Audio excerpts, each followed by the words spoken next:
Guys talented ವ್ಯಾಪಾರ ಇವರು. So ಯಾವುದೇ ತರ ಸೋಷಿಯಲ್ ಮೀಡಿಯಾ ಪ್ಲಾಟ್ಫಾರ್ಮ್ ಅಲ್ಲಿ ಆಕ್ಟಿವ್ ಇಲ್ಲ, ಬಟ್ ಸ್ಪಾಟ್ ಅಲ್ಲಿ ನಮ್ಮ ಸರೌಂಡಿಂಗ್ ವೈಬ್ ನ ನೋಡ್ಕೊಂಡು ಸ್ಪಾಟ್ ಅಲ್ಲಿ ಒಂದು ರ್ಯಾಪ್ ಹೊಡಿತಾರೆ. ನಮ್ಮ ಹೆಸರಾಗಿರ್ಬೋದು, ನಮ್ಮ ಪ್ರತಿಯೊಂದು ಸರೌಂಡಿಂಗ್ಸ್ ಗೆ ಒಂದು ಸ್ಪಾಟ್ ಅಲ್ಲಿ ರ್ಯಾಪ್ ಮಾಡ್ತಾರೆ. ಸೊ ಬನ್ನಿ ಇವಾಗ ನೋಡೋಣ. ನಾವು ಕನ್ನಡಿಗ ಬಾಯ್ಸ್, ನಮ್ಮ ಊರೆಲ್ಲ Bengaluru.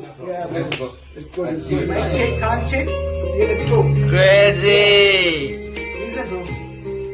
Can you hold this microphone pretty good? Yeah. Good. It's my story about my ex.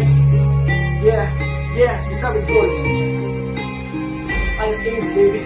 உன்னைய நினைத்து கொண்டு தினமும் நான் வாழறேன். உன்னைய நினைத்து கொண்டு நான் வழியில் சாகிறேன். உன் கண்கள் என்னால மறக்கத்தான முடிவிலேடி. என் கண்கள் உன்னை நினைத்து திரும்பத்தான அழுகிறேன். இல்லாத உலகத்தில் நான் வாழ்ந்த ரொம்ப தனிமையில். உன் முகம் பாதித்தேன் என் கண் மானதில். உன்னை மட்டும் நினைத்து வாழ்ந்தேன் நான். உன்னை மட்டும் காதலி. உன்னை